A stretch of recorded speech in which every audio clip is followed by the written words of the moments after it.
तो ऐसा थोड़ी है कि पूरा हमारा है, किसी को जाने ही नहीं देंगे यहाँ पर। इतना में 4 को भारत अट जाएगा।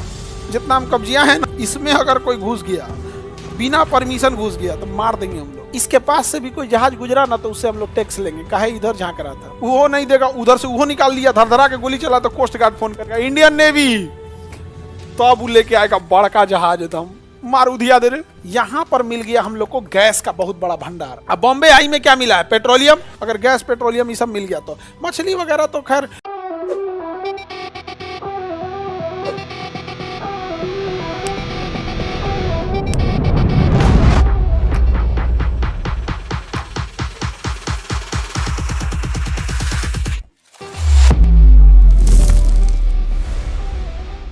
इंटरनेशनल मैरीटाइम बाउंड्री जो होती है उसके कुछ रूल रेगुलेशन होता है। जैसे ये भारत है, तो ऐसा थोड़ी है कि पूरा हमारा है, किसी को जाने ही नहीं देंगे यहाँ पर।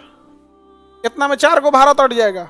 जितना हम कब्जियां हैं ना अभी इतना में क्या अट जाएगा? 4 तो भारत अट जाएगा। इतना नहीं है हम लोग का, तो एक लिमिट होगा ना, कहाँ तक हमारा है, कहाँ तक किसी और का है यहाँ पर। तो इसी के लिए मैरीटाइम बाउंड्री बनाई जाती है। मैरीटाइम बाउंड्री की एक खराबी है कि हमारी समुद्री तटरेखा ही टेढ़ी मेढ़ी होती है। तो हमारी जो समुद्री तटरेखा है क्या है? टेढ़ी मेढ़ी है। तो हम नापेंगे कहाँ से? अलग अलग हो जाएगा। एक स्ट्रेट लाइन रहती है तो वहाँ से नापना क्या हो जाता है? ईजी हो जाता है।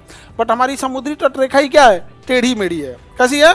टेढ़ी मेढ़ी है यहाँ पे। तो हमें इसको एक यूनिफॉर्म लाइन देनी है। तो जहाँ तक हम कोशिश करेंगे कि इसे एक यूनिफॉर्म लाइन दे सके, एक इक्वल लाइन दे सके, तो जहाँ जितना हो सकता है वहाँ पे हम एक यूनिफॉर्म लाइन देने की कोशिश करते हैं।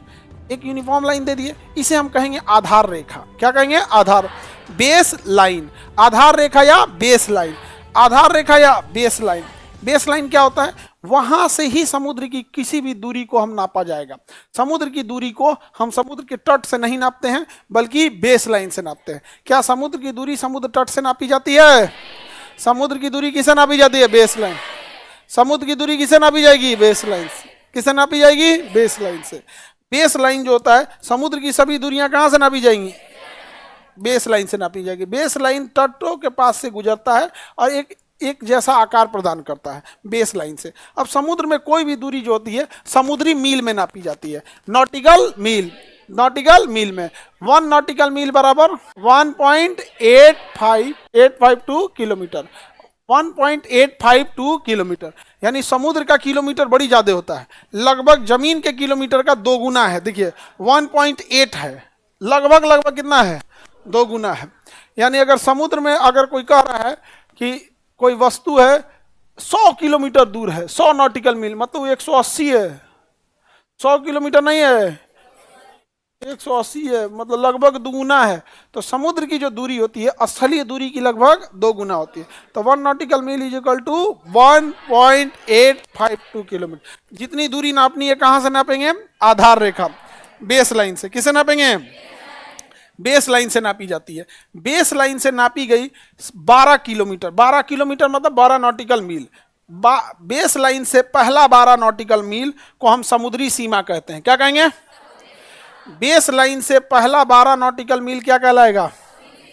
समुद्री सीमा कहलाएगा। ये पहला जो 12 नॉटिकल मील है पहले हम बना देते हैं, उसके बाद तुम लोग नक्शा में बनाना है तो गड़बड़ कर देगा यहाँ पे, और इसमें बहुत सारा चीज बाद में मिटा देंगे, तुम लोग से मिटेगा नहीं। ले इसको क्या हो गया हो? तो ये जो हम कलर किए हैं इसे हम क्या कहेंगे? समुद्री सीमा। ये है भारत की समुद्री सीमा। इसमें अगर कोई घुस गया, बिना परमिशन घुस गया, तो मार देंगे हम लोग। हालांकि पहले गिरफ्तार किया जाता है, डायरेक्ट मार नहीं देना चाहिए, लेकिन अगर उसके बाद भी नहीं माना तो मार भी सकते हैं, कोई कुछ नहीं बोलेगा। ये है हमारा समुद्री सीमा। तो आधार रेखा से समुद्री सीमा कितना किलोमीटर, कितना नॉटिकल मील? 12 नॉटिकल मील। किलोमीटर या नॉटिकल मील? आधार रेखा से पहला 12 नॉटिकल मील क्या कहलाता है? समुद्री सीमा। आधार रेखा से 24 नॉटिकल मील, कितना नॉटिकल मील? 24 नॉटिकल मील, यानी इन दोनों में कितना किलोमीटर? 12 नॉटिकल। इन दोनों में भी 12 नॉटिकल। तो आधार रेखा से पहला 12 नॉटिकल कहलाता है समुद्री सीमा, और आधार रेखा से 24 नॉटिकल मील कहलाता है संलग्न क्षेत्र, उसी से मिला हुआ संलग्न क्षेत्र। तो पहला 12 नॉट समुद्री सीमा, और इसके बाद ये अगला 12, तो ये 12 नॉटिकल मील बोलेंगे कि आधार रेखा से 24, क्योंकि कोई भी दूरी हमें नापनी है तो आधार रेखा से नापनी है। तो हम ये नहीं कह सकते हैं कि समुद्री सीमा से 12 नॉटिकल, क्योंकि रूल है कि आपको दूरी कहाँ से बतानी है? आधार रेखा से। तो आधार रेखा से पहला 12 नॉटिकल मील कहलाता है समुद्री सीमा। उसके बाद आधार रेखा से 24 नॉटिकल मील कहलाता है संलग्न क्षेत्र। इसके पास से भी कोई जहाज गुजरा ना तो उससे हम लोग टैक्स लेंगे, काहे इधर झांक रहा था, उसको कहेंगे सीमा शुल्क।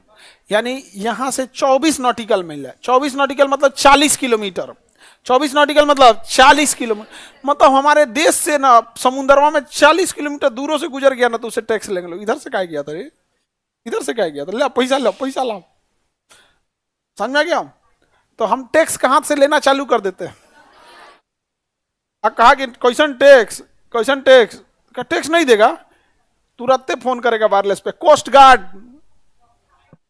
अपना बता देगा कि लोकेशन यहाँ पे हो, तो लोकेशन अपने से बता रहा है। कोस्ट गार्ड सब छोटकी जहाजिया लेके, स्पीड बोट, छोटा मशीन गन वगैरह लेके पहुंच जाए, कहीं नहीं दे रहा रे, चल दे टैक्स देगा, मर है मर, वो नहीं देगा, उधर से वो निकाल लिया, धरधरा के गोली चला तो कोस्ट गार्ड फोन करेगा इंडियन नेवी, तो अब वो लेके आएगा बड़का जहाज एकदम, मार उधिया दे रहे, उधिया है ला यहाँ पे, हाँ तोप लगा, तोप लगा, धाय यहाँ से आता है, यहाँ पे टैक्स नहीं देगा, यहाँ पे टैक्स दो, यहाँ समझे, यही निपटा देना है उसको। तो यहां तो आता ही नहीं है। टैक्स कितना बनता है ये डिपेंड करता है कितना सामान लोड किए हैं, सबका अलग अलग है। वहां पे वहां समुद्री सीमा में आपका टैक्स लगना चालू होता है।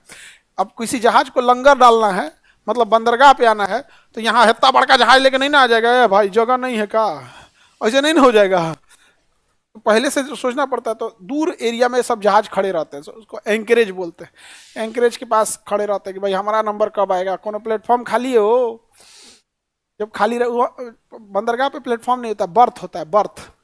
ट्रेन के लिए क्या होता है, प्लेटफॉर्म। हवाई जहाज के लिए बे, हवाई जहाज जहाँ खड़ी होती है ना उसे कहते हैं बे।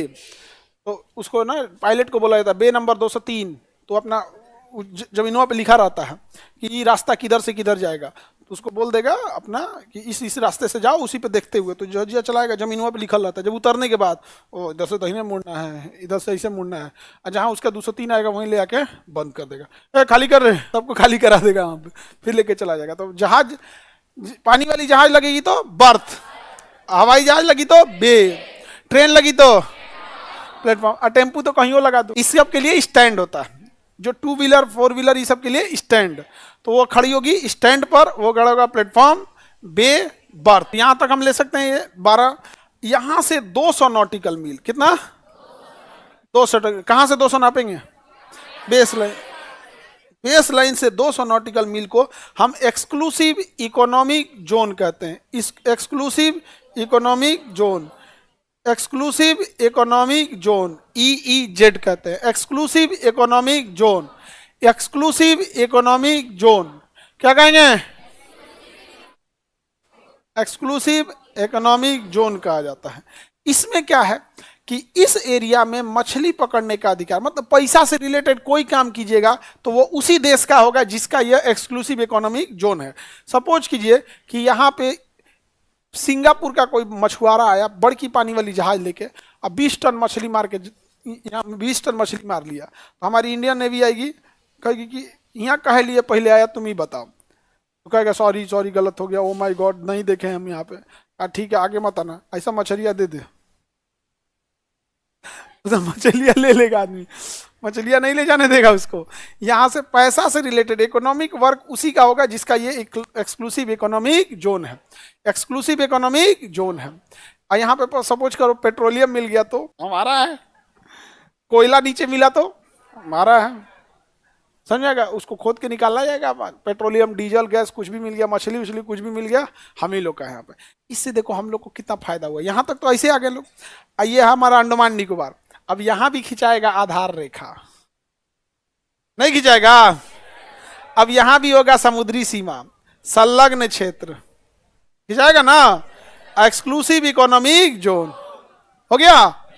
अब इधर देखना, यहां भी खिंचाएगा आधार रेखा, समुद्री सीमा, संलग्न क्षेत्र, अनन्य आर्थिक क्षेत्र, एक्सक्लूसिव इकोनॉमिक, ये अंडमान निकोबार, यहां भी लक्षद्वीप, आधार रेखा, संलग्न क्षेत्र, अनन्य आर्थिक क्षेत्र, एक्सक्लूसिव इकोनॉमिक जोन।